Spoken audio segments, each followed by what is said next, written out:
আমি সংক্ষিপ্ত আকারে প্রশ্ন করলাম তোমার ধারে, সেই সংক্ষিপ্ত বুঝাবার তরে একটা গল্পের করেছে অবতারণা। কোন ছেলে নাকি বাংলার কাছে বাবার কাছে চিঠি লিখি পাঠায় বড় বড়, তাতে বাবা অসন্তুষ্ট হয়। তারপরে ছেলে নাকি ছোট্ট করে লিখেছে, পূজনীয় বাবা, নাই টাকা, পকেট ফাঁকা, ইতি তোমার খোকা। তাতে নাকি বাবা আবার জবাব দিয়েছে ছোট্ট করে, স্নেহের দুলাল, গুদামপুরে ছাপ, করো মাপ, ইতি তোমার বাপ। যেমন বাবা তেমন তেমন ছেলে, যদ্বীর্য তৎপরাক্রম, ঘটে না তার ব্যতিক্রম।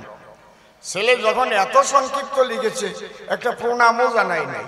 প্রথম তো লাগবে, পূজনীয় বাবা, সর্বপ্রথমে আমার ভক্তিপূর্ণ প্রণাম গ্রহণ করিবেন, মাকে আমার প্রণাম দেবেন,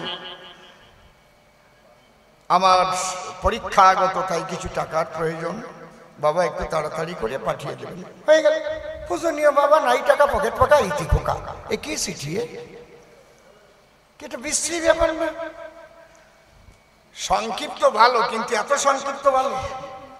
হ্যাঁ, দুই বন্ধু পার্কে গিয়ে গল্প করছে, এই তোর বউ কেমন? বলে আমার বউ দারুণ বউ, মারাত্মক ভালো বউ, অসম্ভব ভালো বউ, মানে ভালোর চাইতেও ভালো বউ। বাড়ি গেলে আগে দেয় আমার জামার বোতাম খুলে, তারপরে ভাত মাখাইয়ে খালে, আমি না খাইতে চাইলেও ঢুকাই দেয় গালে। কত রকম। ঠান্ডার সময় গরম জল এনে আমার পায়ে দেয় ঢেলে। আচ্ছা, বলে আমার বউ তো ভালো না। কেন? কিচ্ছু করে না, বোতামও খোলে না, ভাত বারবার চাইলেও দেয় না, কথাই বলে না। ওই পাড়ার কিরণের সাথে ঘোরাঘুরি করে। কয়, তোমার বউরে তুমি ডাকতে জানো এখনো? ছোট করে ডাকতে হয়। কিরকম? বলে আমার বউয়ের নাম হচ্ছে ওই সুচিত্রা, আমি আমার বউরে ডাকি, শুনছ সুচি? কোথায় গেলে সুচি? আমার বউ খুব আনন্দ পায়, অসুচি হলেও আমি কই সুচি।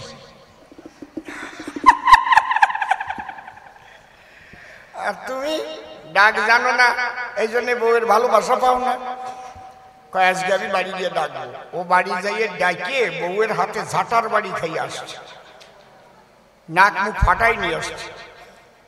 যখন পরের দিন পার্কে গেছে, বলে তোর নাক মুখ ফাটানো কেন? বলে তোর জন্যই তো। কেন? তুই শিখাইয়ে দিছিস, ছোট করে ডাকছিস। তোর বউয়ের নাম সুচিত্রা, তুই ডাকছিস সুচি। আমার বউয়ের নাম বিচিত্রা, আমি ডাকছি ও বিসি। আমার বউ কয়, আমি তোর বিসি, তোর এইবার ঝাঁটার বাড়ি দিছি, তোর জন্য এই ঝাঁটার বাড়ি দেখালাম। আচ্ছা, ছোট করে ডাকতে কইছে তাই বলে বউরে বিসি কবে? কেন বিচিত্রা বিবাদ দিয়ে বলতে পারতো, শুনছো চিত্রা তুমি কোথায় গেলে? একটা মধুরতা আছে। ও বিসি। এরপরে ওই গান গাওয়া দরকার না, কন্ত সি সি সি নিছি দিছি, ওর গল্পরে শেষ করে দিছি। আজকে বাড়ির মধ্যে কবি গান, আজে বাজে কথা হবে না সমাস্থান, বিশুদ্ধ বৈষ্ণবীয় তত্ত্ব নিয়ে আলোচনা হবে সবার ঠাই। চুপ করে থাকেন সবে, একদম বৈষ্ণব সাহিত্যের চূড়ান্ত তত্ত্বগুলো আজকে আলোচনা হবে, যার উপরে আর বৈষ্ণব সাহিত্যের কোনো আলোচনাই নাই, ওখানেই শেষ। তাহলে এই অকামনা বলে কারে, কাম আছে কামনা নাই অন্তরে, সে কাম কৃষ্ণ সেবার তরে। আর কি? রাগাত্মিকা আর বেদাতীত। রাগাত্মিকা কারে কয়? এ খুব কঠিন বিষয়। আমার বন্ধুর সুখের জন্য যদি আমার নরকেও যেতে হয়, তাতে আমার কোনো আপত্তি নাই। সেই জায়গায় আমার বন্ধু যদি সুখ পায়, ও বন্ধুরে আমারে কাদায়ে যেন তুমি থাকো সুখে। এই অনুরাগী ভক্ত যারা যদি চোখের সামনে নিজের ছেলে মরে গেছে দেখে তারা, তথাপিও কখনো তারা মায়ার কান্না এক ফোঁটা কানবে না মশাই। তারা ডেকে বলবে, ঈশ্বরের ঠাই, তোমার যাতে ভালো লাগে তুমি করো তাই। প্রমাণ কোথায় পাই? শিবা সঙ্গনে। যেদিন পঞ্চতত্ত্ব এক শনে করে হরি নাম সংকীর্তন, শিবা শেঠ ছিল একটা 3 বছরের ছেলে, সে মরে গেল মায়ের কোলে। এদিকে মহাপ্রভু শিবাস, গদাধর, অদ্বৈত, নিত্যানন্দ তারা কিন্তু হরিনামে ভাসে চোখের জলে। যার বাড়িতে মহাপ্রভু নাম কীর্তন গায় তার ছেলে ঘরে যদি মারা যায়, শিবাসের স্ত্রী মনে মনে ভাবে কি করে গিয়ে স্বামীর কাছে কবে ছেলেটা মারা গেছে, একটু মনিটর দিত। তবুও ধীরে ধীরে গিয়ে বলে স্বামীর কানের ধারে, শুনছ ছেলেটা 3 দিন ছিল জ্বরে, হঠাৎ গেছে মরিয়ে। শিবাস স্ত্রীর মুখ বন্ধ করে বলছে চুপ। ওখানে 2টো লাইন লেখা আছে চৈতন্য চরিতামৃতের পাতায়, যদি পারেন পড়ে দেখেন। একটা দিন আমি বোবা হয়ে গেছিলাম ওই 2 লাইন পড়িয়ে। একই প্রেমের কথা। শিবাস বলছে পুত্র বলে কাঁদিলে প্রিয়ে পুত্র হারাইবে, কৃষ্ণ বলে কাঁদো তোমার পুত্র ফিরে পাবে। যদি কাঁদতে হয় কৃষ্ণ বলে কাঁদো, পুত্র বলে নয়। কি প্রেম! অনুরাগী ভক্ত যারা এই জগতে বিচরণ করে তারা রাগাত্মিকা ভাব, রাগাত্মিকা প্রেমের স্বভাবের কয়। বেদাতীত কারে বলে? বেদের বিধি তার ঊর্ধ্বে গেলে। প্রেমে কোনো বিধি মানে? বিধি মানে আইন। ভারতীয় দণ্ডবিধির 302 ধারায় ফাঁসি দেওয়া হইল। বিধি মানে আইন দিয়ে বাধা রয়, যেই কাজ করলে পরে তার এই সাজা হয়, তাই না? আপনাদের দরকার জানা, বিশুদ্ধ প্রেমে কখনো কোনো বিধি মানে না। বেদ বিধির পরপরে ব্রজ প্রেম বিরাজ করে। এই জন্য অনেকে তারে বেভিচারী প্রেমও বলে থাকে সরাসরি। কারণ তোমরা আচার নিয়ে থাকো সর্বদাই, আচার বিচার যেখানে নাই, বেদ বিধির ঊর্ধ্বে সেখানে আমরা পাই। ওই জগতে গেলে পরে রসিক সুজন হতে পারে। আমি প্রণাম করি করজোড়ে, তিনি তো আমার বৈষ্ণব গোসাই। জয় রাধে, নিতাই গৌর হরিবল। যিনি কৃষ্ণ নটবরে এই প্রেমে গিয়েছিলেন হেরে, সেই প্রেম আস্বাদন করিবার তরে তার আকাঙ্ক্ষা জেগেছিল। তাই রাধার কাছে ডেকে বলে, রাধা এই প্রেম আস্বাদন করতে হলে আমাকে তোমার 3টে জিনিস ভিক্ষা দেওয়া ভালো। কি? তোমার ভাব, তোমার কান্তি আর তোমার বিলাস। আমি কৃষ্ণ পিতপাস, তোমার কাছে ভিক্ষা মাগি অনুক্ষণ। রাধা ডেকে বলেছিল, তাই দেব, তাতে বাধা নাই। বলে হ্যাঁ, এই নিয়েই হব আমি চৈতন্য গোসাই।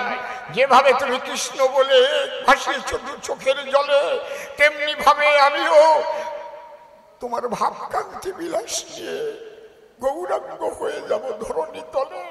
হা কৃষ্ণ বলে আমিও কাঁদিব, নিজে কাঁদিয়ে আমি জগৎ কাঁদাইব। এই যে রাধার কাছে কৃষ্ণ যে হেরে গেছে, কারণ রাধারানী পরিপূর্ণভাবে শ্রীকৃষ্ণকে আস্বাদন করেছে। এই ভাব জয়দেব জানে, তুমি তো বোঝো না তার মানে। এই জন্যে জয়দেব লিখেছে, কিশোরীর দাস মুই পিতবাস, এতেও সন্দেহ যাব, কোটি কোটি জনম করিলে ভজন, বৃথাই ভজন তার।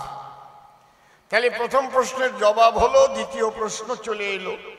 দ্বিতীয় প্রশ্ন করেছে সবার ঠাই যে নিতাই চাঁদ বিয়ে করে এসে থাকলো সংসারে, আর সন্ন্যাস নিলেন চৈতন্য গোসাই।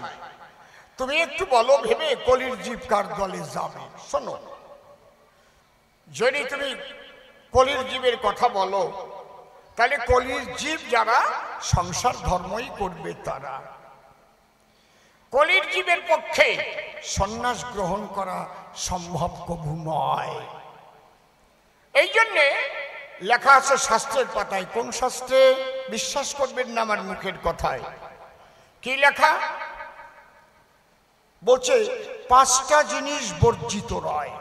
লেখা আছে মার্কণ্ডেয় পুরাণের পাতায়। অশ্বমেধ, গোবালম্ব, সন্ন্যাস, ফলপৈতৃকং, দেবরেণ, সুতোৎপত্তি, কলৌ পঞ্চ বিবর্জয়েৎ। কলিতে অশ্বমেধ যোগ্য নাই, গোমের যোগ্য নাই, সন্ন্যাস নাই, অশ্বমেধ গোবালম্ব। সন্ন্যাস পল পৈতৃকং, পল মানে মাংস, পিতৃশ্রাদ্ধে মাংস দেওয়া কলিতে নাই। দেবরেণ সুতোৎপত্তি, দেবর দিয়ে সন্তান উৎপাদন করা, এটা কলিতে নাই। অশ্বমেধ গোবালম্ব সন্ন্যাস পলপৈতৃকং দেবরেণ সুতোৎপত্তি কলৌ পঞ্চ বিবর্জয়েৎ। এই জন্য এখানে একটা প্রশ্ন থেকে যায়, তাহলে মহাপ্রভু শাস্ত্রের বিধান অমান্য করে তিনি কেন সন্ন্যাসীর বেশ ধরে? নিতাই চান্ত থাকলো সংসারে, তাহলে মহাপ্রভু তো শাস্ত্র অবমাননা করে, ইহাই তো প্রমাণ হয়ে যায়। এইবার একটা কথা আছে, বিশেষ বিশেষ মানুষ যারা বিশেষ কারণে বিশেষ কর্ম করে থাকেন, তারা বিশেষ মানুষ বিশেষ কারণে বিশেষ সময় বিশেষ কর্ম করে, ওটা সবার জন্য নয়। যদি বলেন গৌরাঙ্গ মহাপ্রভু এমন কি বিশেষ কর্ম করেছিলেন, এইবার শুনে নেন। যে সময় গৌরাঙ্গ সন্ন্যাসে গেল, সেই সময় বাংলার অবস্থাটা কি ছিল? কথা বলিস না বাবা, বাবা কথা বলো না, বসে শোনেনি জানি না। 700 বছর আগে বলি সবার পুরো ভাগে এই বাংলায় কিন্তু একটাও মুসলমান ছিল না, একজনও ছিল না। তাহলে মুসলমান হলো কারা? এই যে আক্কাসউদ্দিন মন্ডল, হায়দার বিশ্বাস, হান্নান আলী শিকদার, আমাদের সমাজের মানুষ যারা, এই হিন্দুরা ইসলাম ধর্ম করেছিল গ্রহণ। তার কারণ ছিল, কি কারণ ছিল? ব্রাহ্মণ্যবাদী, এইটা ছিল একটা বড় ব্যাধি। আমাদের সমাজের যারা উচ্চবর্ণ বলে দাবি করে, তারা উচ্চবর্ণ নিম্নবর্ণ বলে কিছু হয় না। আমাদের বেদে কথা কয় না, বেদে বলছে যে জন্মে না জায়তে শূদ্র, জন্ম মাত্র সবাই শূদ্র। জন্মে না জায়তে শূদ্র, শূদ্র মানে কোনো জাত না, শূদ্র মানে অজ্ঞান। জন্মে কি মানুষের জ্ঞান হয় নাকি? হ্যাঁ, লেখাপড়া যদি কোনোদিন আমি না শিখি, তা সামনের বছর যদি একটা বই পুস্তক দেখি, আমি তো ভাববো যে তেলা পোকা পায়ে কালি মাখাই হাইটে গেছে, আমার যদি অক্ষর জ্ঞান না হয়। তাহলে জন্মে না জায়তে শূদ্র সংস্কার দ্বিজোচ্যতে, দ্বিজ মানে জন্মপ্রাপ্ত হওয়া। যখন একটা ছেলে পেলে লেখাপড়া শিখলো, তার আলাদা একটা জন্ম হলো। যে যতই উন্নত হলো, ততই দেখবেন তার জ্ঞানের পরিধি বেড়ে যায়, ঠিক কিনা? তাহলে জন্মে না জায়তে শূদ্র সংস্কার দ্বিজোচ্যতে বেদ পাঠেত ভবেদ বিপ্র। বেদ পাঠ করার অধিকার যখনই জন্মায়, তখন তার বিপ্র বলে হয় পরিচয়। কি সুন্দর আমাদের বেদের কথা! কেন? এটা জানা দরকার। কথা বলবেন না আপনারা সবার ভিতর, আমার দিকে তাকান, শুনলে পরে কবি গান বাড়ে কিন্তু অনেক জ্ঞান। আজকাল তো আমরা ভাবি যে পৈতা নিলেই সে ব্রাহ্মণ। এটা কোনোদিন সনাতন ধর্মে লেখা নাই, কোনো জায়গায় কেউ দেখাতে পারবেন না। পৈতাটার নাম হচ্ছে যোগ্যসূত্র, যোগ্যতা অর্জন করে তারপরে ওটা পড়তে হয়। আমি যদি যোগ্যতা অর্জন না করি, আমি একটা পৈতা পড়ি, হবে? তাহলে ব্যাপারটা কি হবে? এই যে ব্যাপারটা, তাহলে জন্মেনও যাইতে শূদ্র সংস্কার দ্বিজোচ্যতে বেদ পাঠের ভবেদ বিপ্র। স্বর বেদাঙ্গ না জানিলে, বেদ মন্ত্র উচ্চারণ করতে গেলে দেশের অকল্যাণ হয়। কারণ বেদের সব কয়টা মন্ত্র, একটাও শ্লোক নয়। মন্ত্র যদি ভুল উচ্চারিত হয় সংস্কৃত, তাহলে দেশের অকল্যাণ হয়। ছোট্ট একটা উদাহরণ দিচ্ছি, দেখবেন ঢাকাইলা মানুষ যারা উপারে ঢাকা বাড়ি ছিল, কিংবা বরিশাল, স উচ্চারণ করতে পারে না তারা। স হুই না যা বেটা, কোন হানে যাস? ঠিক কইছি না বে? ঠিক কইছি কথা কোন নাকি? ঠিক তো নাকি? তো বাড়ি কোন হানে কয় না? এক পণ্ডিত, ঢাকাইয়া পণ্ডিত, ওনার মেয়ে বিয়ে দিয়েছে, এখন জামাই ওনারে গিয়ে প্রণাম দিচ্ছে। স্ত্রীকে নিয়ে বাড়ি যাবে, মনে মনে ভাবে শ্বশুর মশাইকে একটা প্রণাম দেই। তাই শ্বশুর মশাই উনি তো সংস্কৃতে পণ্ডিত বটে, ওনার মনের মধ্যে একটা ভাবনা ওঠে, তাহলে আমি বাংলায় মোটে আশীর্বাদ করবো না, আমি আশীর্বাদটা সংস্কৃতে করি। তাহলে বুঝবে আমার পাণ্ডিত্য আমার জামাইও ঠিক পাবে। তাহলে জামাই যখন আশীর্বাদ প্রণাম করেছে, এবার শ্বশুর আশীর্বাদ দিচ্ছে, আশীর্বাদ কি? 100 বৎসর আয়ু হোক। এর সংস্কৃত কি? শতায়ু ভব। শতায়ু ভব। ওনার তো স উচ্চারণ হয় না, উনি কয় হতায়ু ভব। হতায়ু মানে আয়ু হত হয়ে যাক, মেয়েটা তাড়াতাড়ি বিধবা হয়ে যাক। কি যন্ত্রণা, জামাই মরে যাক। হ্যাঁ হ্যাঁ, কায়দা আছে, অত সোজা না। তুমি শতায়ুর জায়গায় যখন হতায়ু বলিবে, আয়ু কিন্তু তোমার হত হয়ে যাবে। এই জন্যে সর্ববেদাঙ্গ না জানিলে বেদ পাঠ করা তার কি চলে? তখন তারে বিপ্র বলে। আর ব্রহ্ম জানাতি সব্রাহ্মণ, যিনি সাধনার দ্বারায় ব্রহ্মকে জানতে পেরেছেন বসুধায়, সে যদি ম্যাথরের সন্তান হয় তথাপিও ব্রাহ্মণ বলে প্রণাম করি তার পায়। জন্ম হোক যথা তথা, কর্ম চাই ভালো, কর্মের দ্বারাই জলে জীবের আভ্যন্তরীণ আলো। এই জিনিসটা যেদিন থেকে ম্লান হয়েছিল তখন থেকে এই সনাতন হিন্দু ধর্মের অধঃপতন এলো। এই জন্য দলিত, পতিত, লাঞ্ছিত, বঞ্চিত মানুষ যারা এই ব্রাহ্মণ্যবাদীদের কাছে প্রচন্ড ভাবে অত্যাচারিত হয়েছে, তাই মুসলিম ধর্ম গ্রহণ করেছিল তারা। এই সময় সচির তনয় আমার গৌর সুন্দর মনে মনে ভাবলেন, তাই সমাজে দুটো জিনিস আমি দেখতে পাই। একটা হচ্ছে কি, প্রচুর দলিত সম্প্রদায়ের মানুষ মুসলমান হয়ে যাচ্ছে, আর একটা প্রচুর যুবকদের মায়াবাদী সন্ন্যাসীরা ঘর সংসার ছাড়াই নিয়ে তাদের সন্ন্যাস ধর্ম দিয়ে সনাতন হিন্দু ধর্মের সর্বনাশ করে দিচ্ছে। তাদের প্রেম ভক্তি নাই, তারা বলে ব্রহ্ম সত্য, জগৎ মিথ্যা। তারা কৃষ্ণ মানে না, রামচন্দ্র মানে না, ভক্তির সাধনা জানে না। নিরাকারবাদী মায়াবাদী সন্ন্যাসী যারা, এই জন্যে চিন্তা করলেন সচির চারা, আমি যদি ঘরে বসে এখন বিষ্ণুপ্রিয়াকে নিয়ে থাকি রঙ্গরসে, তাহলে তো এদের উদ্ধার করা হবে না। এই জন্যে মহাপ্রভু কি করিলেন? তিনি কিন্তু প্রেম এবং নাম প্রচারের জন্য সন্ন্যাস নিয়ে বাইরে বের হলেন। বুঝতে পারছেন কি বলছি? এবং বিষ্ণুপ্রিয়ার মতো গৃহিণী ছিল বলে অত সহজে যেতে পেরেছিলেন জগন্নাথ মিশ্রের ছেলে। ওই রকম সহধর্মিনী না হলে যাওয়া কিন্তু অত সহজ ছিল না। একে বলে সহধর্মিনী। এই জন্যে সচির নিমাই যিনি সন্ন্যাস গ্রহণ করলেন, তিনি প্রথমে হুঙ্কার ছাড়লেন, ব্রাহ্মণ, ক্ষত্রিয়, বৈশ্য, শূদ্র কেন নয়, যে কৃষ্ণ তত্ত্ববেত্তা সেই বৈষ্ণব হয়। শূদ্র বৈষ্ণব হবে। তিনি কি বললেন ডেকে, শোনো তোমরা সর্বলোকে, হারিমুচি ডোম চণ্ডালে মিলাইয়া এক দলে প্রেমানন্দে বাহু তুলে কৃষ্ণ নাম কীর্তন। আমরা হচ্ছে মহাপ্রভুর ভক্ত, হরিনাম করি।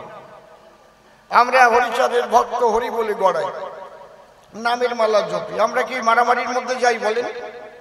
দেখেন তো ওই যে দুইজন বসে আছে সাধু মানুষ, ওরা কোনোদিন ওই মুখ দিয়ে বাজে কথা বলে না, ওই হাত দিয়ে কাউকে কোনো রকম কোনো আঘাত করে না, মুখ দিয়ে কৃষ্ণ নাম জপে, তাই তো?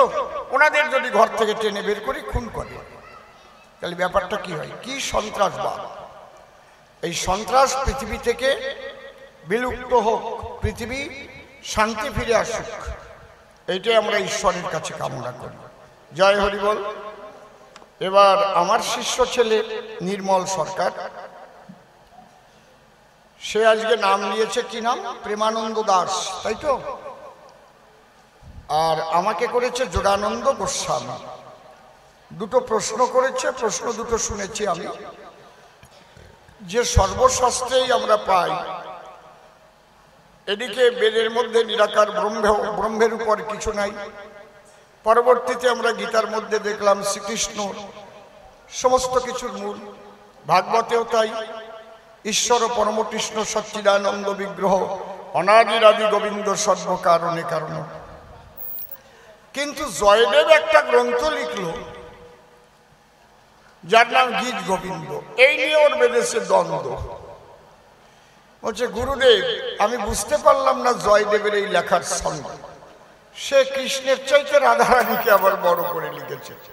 কিশোরীর দাস মুই পিতবাস এতেক সন্দেহ যার, কোটি কোটি জনম করিলে ভজন বিথাই ভজন তার। তাহলে গীতাই তো আমাদের সাধনার সার, ভগবান শ্রীকৃষ্ণের বাণী। এখন জয়দেবের লেখনী মানি না মানব গীতা খানি? ভালো কায়দার প্রশ্ন করেছে, তাই না? জয়দেব লিখেছে স্বর গরলখণ্ডনম মম শিরসি মুণ্ডনম দেহি পদ পল্লবম উদারম শ্রীরাধে। দ্বিতীয় প্রশ্ন করেছে নিতাই গৌর দুই ভাই নদিয়ায় এসেছে যুগধর্ম দেবার জন্য, কিন্তু দুই ভাই এক দর্শনের উপর দাঁড়ানো নাই, একজন গৃহবাসী আর একজন সন্ন্যাসী। এখন আমরাই জগতের সাধারণ মানুষ কার দলে আসি? আমরা কি গৌরাঙ্গের দলে যাব, সব ফেলাইয়ে তারপরে চলে যাব, না নিতাইকে সমর্থন করে সংসারী হব? বেশি সাউন্ড হয় ওদিকে। যাক, ওর কথার জবাব আমি দেব, আগে আমি সনাতনী একটা ধ্বনি দেব। ধরো, এটা হচ্ছে সনাতনী ধ্বনি।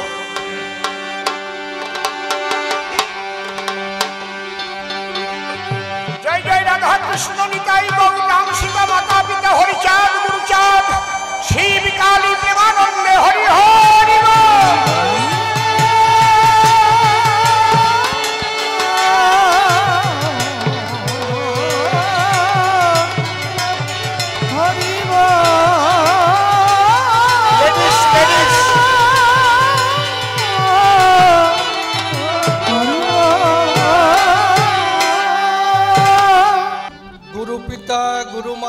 গুরুভগ্নী গুরুভ্রাতা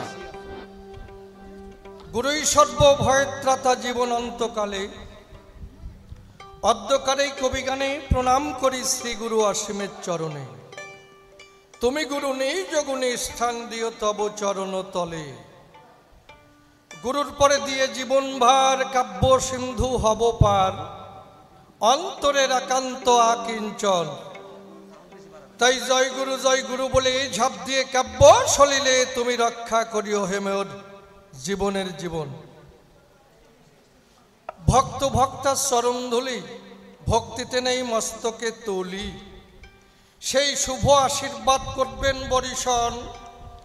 এই ভক্তের আশিস পেলে পরে অসম্ভব সম্ভব হতে পারে, শাস্ত্র মাঝারে রয়েছে তার নিদর্শন। যাকে ভাবধারায় বলতে গেলে অনেক সময় যাবে চলে, তাই তো চিন্তা করলেম দেলে মনশিক্ষার অধিক প্রয়োজন নাই। এবার কবিগানের সূত্র ধরে দাঁড়াইয়ে সবার ভিতরে আমি একটা ভূমিকা গ্রহণ করতে চাই। কারণ জানেন যত বিজ্ঞ দলে কবিগান গাইতে গেলে দুজনকে দাঁড়াতে হয় দুই দলে, এ কথা নূতন বলে বলার কিছু নাই। তাই দুজনে দুটি পক্ষ ধরে দাঁড়াইয়ে সবার ভিতরে আমরা দেখাবো যার যার ভূমিকার বড়াই। তবে নির্মল নামটি করে নাশ, আমি দাঁড়াইয়া সভা পাশ। প্রেমানন্দ দাসের ভূমিকা করিলাম গ্রহণ। আমার বিপক্ষীয় বক্তা যিনি যোগানন্দ গোস্বামী, তিনি তানার শ্রীপাদ পদ্মে ভক্তিপূর্ণ প্রণাম আমি করিনু অর্পণ। এবার কোথা থেকে আলোচনা, বসে শুনুন সৌধি জন আমি এক এক করে করি উত্থাপন। বসে শুনুন নারী নরে।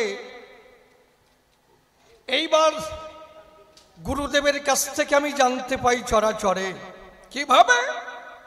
দেখুন, গুরু আমায় দীক্ষা দিল, তারপরে কিছু শাস্ত্র গ্রন্থ আমার করে তুলে দেয়, বলে খোকা তুই আমার কথা নিবি, এইগুলো ভালো করে অধ্যয়ন করবি, তাহলে বিভিন্ন ধরনের জ্ঞান তোর মধ্যে হইবে জাগরণ। গীতা ভাগবত বেদ বেদান্ত বসে শুনুন জ্ঞানী বন্ত, এইগুলো যখন আমার করে তুলে দেয়, বসে শুনুন নারী নরে আমি সারা রাত্রি ভরে পড়ি সর্বদাই। কিন্তু যখন পড়ি কি বলবো সবার বরাবরই আমি কিছু কিছু জায়গায় বুঝতে পারি নাই মহাশয়। তাই বাবার কাছে আসি, খুলে বলি সবার পাশাপাশি, দেখি কি মীমাংসা দেয়। দাঁড়িয়ে বলি সবার ঠাই এইবার আমি প্রশ্নের মধ্যে যাই, দেখি তার মধ্যে কি পাই। আপনারা বসে বসে করুন শ্রবণ। কারণ বেদে বলছে স্রষ্টাই শ্রেষ্ঠ, বেদে বলছে স্রষ্টাই শ্রেষ্ঠ। বেদের সার উপনিষদ, উপনিষদের সার গীতা। আমি বলি সবার হেতা। যখন দেখি ওই গীতার পাতা, দেখি শ্রেষ্ঠ আমার কৃষ্ণ ভগবান। প্রমাণ, অর্জুন যখন বিশ্বরূপ দেখতে চেয়েছে, ভগবান তখন কি বলছে? ন তুমাং সক্ষসে দ্রষ্টু মনে নৈব সচক্ষুষা দিব্যং দদামি তে চক্ষুস্পর্শমে যোগমৈশ্বরম। হে অর্জুন, তুমি তোমার সামান্য চক্ষুর দ্বারা আমাকে দর্শন করিতে পাইবে না। আমি তোমাকে দিব্য চক্ষু প্রদান করছি, যত দ্বারায় তুমি আমার যোগৌশ্বর্য রূপ দেখো। তখন অর্জুন কি দেখছে? কিরীটিনাং গদিনাং চক্রিনাঞ্চ দূরনিরীক্ষাং সমন্তাদীপ্ত নলাগ্যতিম প্রমম। তুমি কিরীটি, গদা, চক্রধারী, তেজ ও রাশি স্বরূপ, যেদিকে তাকাই তুমি তেজে অগ্নি সূর্যের সমান, তোমাকে দেখা বা মাপা যায় না। আরো দেখিতেছি অনাদিন্ধান্ত মনন্ত বীর্য মনন্ত বাহুংস শিশুর্য নেত্রম পশ্যামিতাং দীপ্ত হুতাশ বক্তং সতেজসা বিশ্বমিদং তপন্তম। তুমি অনন্ত বীর্যশালী, অনন্ত বাহুধারী, চন্দ্র সূর্য তোমার চক্ষুদ্বয়, তোমার মুখ দীপ্ত অগ্নির ন্যায়, তুমি নিজের তেজে জগৎকে তাপিত করিতেছ। ভগবান কি বলল? অহমাত্মা গুড়াকেশ সর্বভূতাশয় স্থিত অহমাদিশ্চ মধ্যঞ্চ ভূতানামন্তে বচ। হে অর্জুন, আমি সর্বভূতের অবস্থিত আত্মা, আমি তাহাদিগের আদি মধ্য অন্ত। যে তুর সর্বাণী কর্মাণি মই সংনস্য মত পরা অনন্যৈব যোগেং মান ধান্তুপাসতে তেসং মহন মৃত্যু সংসারাত ভবামি ন চিরৎপর্থ মজ্জাবেশিত চেত সম। যে আমার ভজন করে, আমি তাহাকে মৃত্যুরূপ সাগর হইতে ত্রাণ করিয়ে থাকি। তাহলে গীতার মধ্যে পাই ভগবান শ্রেষ্ঠ রে ভাই। গীতা তার প্রমাণ পায়, তাই নয়? কারণ ভাগবতের মধ্যে যখন যাই, ঈশ্বর পরম কৃষ্ণ সচ্চিদানন্দ বিগ্রহ অনাদিরাদি গোবিন্দ সর্বকারণের কারণম। কারণ তিনি সর্বকারণের কারণ। তাহলে গীতা, ভাগবত, বেদ, বেদান্ত দিয়েছে একই সিদ্ধান্ত, ভগবান শ্রীকৃষ্ণের উপরে শ্রেষ্ঠ কেহ নাই, নাই, নাই। তাই তো? এইবার জয়দেবের লেখা গীত গোবিন্দখানা যখন আমি পড়ি ভাই, তার মধ্যে কি পাই? রাধারানীর শ্রেষ্ঠত্ব পাই। কিশোরীর দাস মই প্রীতবাস ইতেকে সন্দেহ যার, কোটি কোটি জনম করিলে ভজন বৃথাই ভজন তার। চমৎকার! যিনি সর্বকারণের কারণ, তিনি রাধারানীর চরণ দুখানা মস্তকে করেছে ধারণ। আমি বলি সভ্য সভা পাশ, আর সেই কৃষ্ণ হয়ে গেছে রাধারানীর চরণের দাস। তাহলে সর্বশাস্ত্র গ্রন্থ মতে পাই শ্রীকৃষ্ণের উপরে কেহ নাই। জয়দেবের লেখা গীত গোবিন্দে আমি রাধারানীর শ্রেষ্ঠত্ব পাই। অন্তরে আসে ভাবো, এইখান থেকে প্রশ্ন করব, দেখি বাবা কি মীমাংসা দেয়। কৃষ্ণ শ্রেষ্ঠ না রাধা শ্রেষ্ঠ? রাধা কৃষ্ণর মধ্যে কোনজন শ্রেষ্ঠ হবে? তুমি আমার কথা নেবে, এর পরিশুদ্ধ জবাব দিয়ে যাবে ধর্মরাজ সবাই। এই প্রথম প্রশ্ন গেল হয়ে, কার্যনাই সে কথা কয়ে। আমি আর একখানা প্রশ্ন করি উত্থাপন। কি? দাঁড়িয়ে বলি সবার ঠাই নিতাই গৌর দুটি ভাই, যুগ ধর্ম করতে এলো বিতরণ। একজন হলো গৃহবাসী, একজন হলো সন্ন্যাসী। সাধারণ জীব আমরা কোন পথ ভালোবাসি? আমরা কি মহাপ্রভুর পথ ধরব না নিত্যানন্দের পথ ধরব? কোন পথ ধরব? যদি মহাপ্রভুর পথ ধরি, খুলে বলি সবার বরাবরই, মহাপ্রভু কি করলো? দুটো বিবাহ করলো, তাই নয়? লক্ষ্মীপ্রিয়া যখন সাপে কেটে মারা গেল, তখন বিষ্ণু প্রিয়াকে বিবাহ করলো, তাই নয়? আচ্ছা, বিষ্ণু প্রিয়াকে বিবাহ করার পরে বলে হরে কৃষ্ণ হরে, করতালে বাড়ি মেরে সংসার ছেড়ে করলো পলায়ন, তাই তো? তাহলে যদি মহাপ্রভুর পথ ধরে অন্তরে আসে ভাবো প্রথম বিবাহ করব, বউ যদি কোনো প্রকারে না মরে, মশারির ভেতরে কালকে উঠো সাপ ঢুকিয়ে দেব, তারপরে ওইটারে সপল মারবে, ওই বউ মারবে, আর একটা বিয়ে করবো, হরে কৃষ্ণ বলবো, করতালে বাড়ি মেরে সংসারে ছেলে চলে যাব। এই হচ্ছে মহাপ্রভুর পথ, তাই নয়? আর যদি নিত্যানন্দের পথ ধরেই খুলে বলি, সবার বরাবরই দুটো বিবাহ করেছিল, 8টি সন্তান জন্মালো, তারপরেও নবদ্বীপে গেলে পরে কি বলে? জয় নিতাই, নিতাইয়ের জয় দেয়, তাই নয়? জয় নিতাই। তাহলে এই যে দুটো পথ পাওয়া যায়, কি দেব পরিচয়? তাহলে কোন পথ সাধারণ মানুষ করিবে গ্রহণ, কোন পথে সহজে ভগবানকে পাওয়া যাবে, সেই সহজ পথের সন্ধান তুমি আমায় দিয়ে যাবে। কি যদি সোজাসুজি পাই, তাহলে ঘুরে ঘুরে কেন যাবো রে ভাই? তার মধ্যে নাই। তবে আমি সংক্ষিপ্ত প্রশ্ন করেছি, কি তুমি যেন সংক্ষিপ্ত জবাব দিয়ে না। কি গুদামপুরে সাপ, কোনো ভেজালের মধ্যে নাই। একটা ছেলে বাইরে লেখাপড়া করে, তা ওর বাবার একটা পাটের ব্যবসা আছে, পাটের গুদাম আছে। তা ওই ছেলেটার যখনই টাকা পয়সার প্রয়োজন হয়, তখন বাবার কাছে চিঠি লিখে। চিঠি কি 7-8 পাতা। পূজনীয় বাবা, তুমি আমার প্রণাম দিও, মাকে আমার প্রণাম দিও, পাড়ার সবাই কেমন আছে, অঞ্চলের সবাই কেমন আছে, 7-8 পাতা। শেষে লিখে আমার টাকার প্রয়োজন। বলে যে এই টাকার কথা বললেই তো হয়ে যায়, তা 7-8 পাতার লেখার কি দরকার হয়? হ্যাঁ, তুই বুঝিস না আমি ব্যবসায়ী মানুষ, অত বড় চিঠি আমার পড়ার টাইম আছে, বুঝিস না? একটু সংক্ষিপ্ত করে লিখতে পারিস না? ছেলেটার রাগ হয়েছে, ও আমি বিদেশে থাকি, বাবা মায়ের মুখ দেখতে পাই না, একটু বড় করে চিঠি লিখি, তাই বাবার পড়ার টাইম হয় না। আজকে এমন সংক্ষিপ্ত লিখবো, অন্তরে ভাবি তাই বাবারও বোঝার কায়দা নাই। এইবার ছোট্ট একটি কাগজ ধরে, মা বসেন, তাড়াতাড়ি বসেন, ছোট্ট একটি কাগজ ধরে রাগে রাগে লিখছে, পূজনীয় বাবা, নাই টাকা, পকেট ফাঁকা, ইতি তোমার খোকা। সংক্ষিপ্ত। তা ওই চিঠি পৌঁছানোর আগের দিন কি বলবো রে বাপ, ওর বাবার পাটের গুদামে আগুন লেগে গুদামখানা পুড়ে হয়ে গেছে সাপ। এমন সময় ছোট্ট চিঠি পেয়েছে, বাবার মন আনন্দে ভরে গেছে। যাক, ছেলেকে ছোট্ট করে লিখতে বলেছিলাম, ছোট করে লিখেছে। খুলে দেখে ওরিস সর্বনাশ, পূজনীয় বাবা, নাই টাকা, পকেট ফাঁকা, ইতি তোমার খোকা। ওর বাবা বলে, আমার বুদ্ধিও চোখা, তুই আমাকে বানাস বোকা?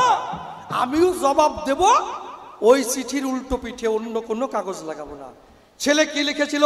পূজনীয় বাবা, নাই টাকা, পকেট ফাঁকা, ইতি তোমার খোকা। বাবা জবাব দিচ্ছে, স্নেহের দুলাল, গুদাম পুড়িয়ে সাপ, করো মাপ, ইতি তোমার বাপ। তা যদি বাবা এসে বলে, স্নেহের দুলাল, গুদাম পুড়িয়ে ছাপ, করো মাপ, ইতি তোমার বাপ, তারপরে তো ধরবে আমার কাপ, যে জবাবের চাপ, তাই নয়? যাক, তুমি যেন সংক্ষিপ্ত জবাব দিয়ে চলে যেও না। যাক, তবে আর বেশি বলে কার্য নাই সভাস্থলে। এইবার করি একখানা গানের আয়োজন। আছেন যত বিজ্ঞ শ্রোতা, পালন করে নীরবতা, আমার গানের দিকে রাখেন দিয়া মন। একটু ভাগবে।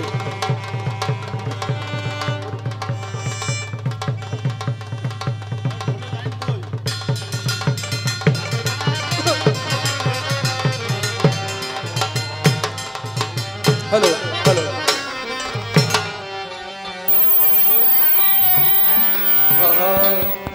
ওই আমি বুঝলাম না যে কি খেলা চলেছে,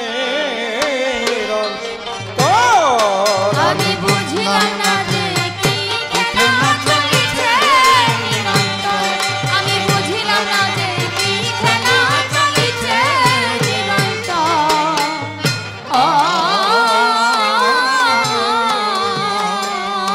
ওরে অনন্ত এক চিন্তাই কাজে, অনন্ত এক চিন্তায় ওরে অনন্ত এক চিন্তাই কাজে, বেঁচে তোয়া মারন্ত বুঝলাম না যে কি খেলা চলেছে নিরন্তর আমি বুঝলাম না যে কি খেলা চলেছে নিরন্তর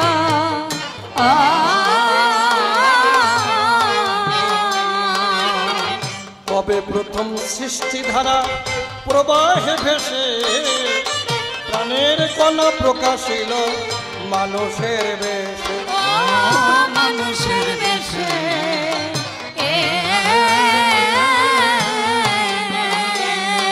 এসব যার ইচ্ছায় হয়েছে কেসে যার ইচ্ছায় হয়েছে এসব যার ইচ্ছায় হয়েছে কেসে তারই খুঁজি জীবন ভর বুঝলাম না যে কি খেলা চলেছে নিরন্তর আমি বুঝলাম না যে কি খেলা চলেছে নিরন্তর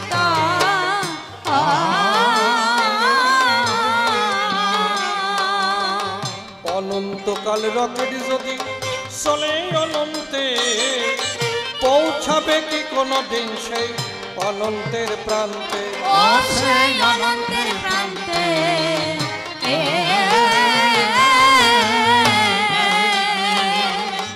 অনন্তকাল রকেট যদি চলে অনন্তে পৌঁছাবে কি কোনো দিন সেই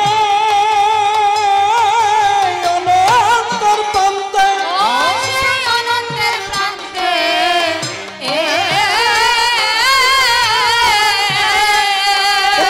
পেরেছো তার জানতে পেরেছো তারে তোমরা কি পেরেছো তার জানতে অনন্ত প্রেমের ঈশ্বর বুঝলাম না যে কি খেলা চলেছে নিরন্তর আমি বুঝলাম না যে কি খেলা চলেছে নিরন্তর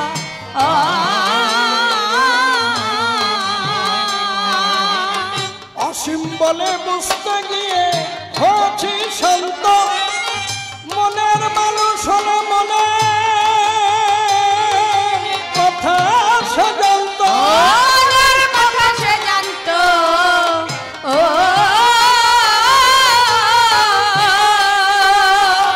অসীম বলে বুঝতে গিয়ে হয়েছি শান্ত মনের মানুষ হলে মনের কথা সে জানত ওর কথা সে জানতো ও আমি অনন্ত পথের এক পন্থ অনন্ত পথের এক আমি অনন্ত পথের এক পন্থ সদা কাঁদে এই অন্ত বুঝলাম না যে কি খেলা চলেছে নিরন্তর আমি বুঝলাম না যে কি খেলা চলেছে নিরন্তর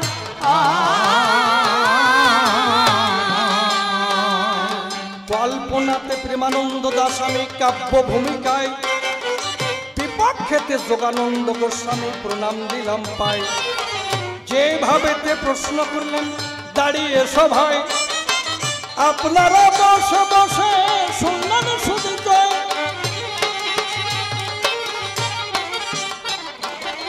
সর্বশাস্ত্র গ্রন্থে দেখিবারে পাই ভগবান শ্রীকৃষ্ণের উপরে আর তো কেহ নাই তিনি সর্বশ্রেষ্ঠতাই দিয়েছে পরিচয় তাহার প্রমাণ দিয়ে গেলাম এ কাব্য সভায় রাধা বড় না কৃষ্ণ বড় জানিবার চাই ভালো করে জবাব যাবে সবার ঠাই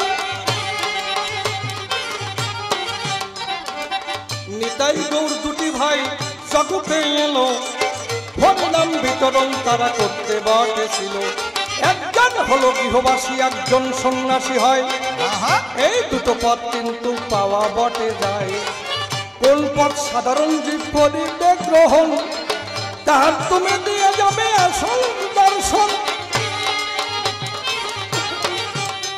তবে প্রশ্নকর্তার বেশি বলা নিষ্প্রয়োজন আমার মতো ভাবে খানে করব সমাপন এরপরে জবাবদাতা সবাতে আসিবে তাহার অভাবের কথা তুলিয়া বলিবে দেখি এরপরে সে কোন কথা কয় কোন ভাবের ভাব ধারায় উঠাইয়ে লয় অন্তরে অন্তরে হবই আমি সুখী জবাব দিকে যখন থাকবে না এর বাকি গুরুদেবের চরণে প্রণতি জানাই, তাহার যা ইচ্ছা বটে করে জানতাই।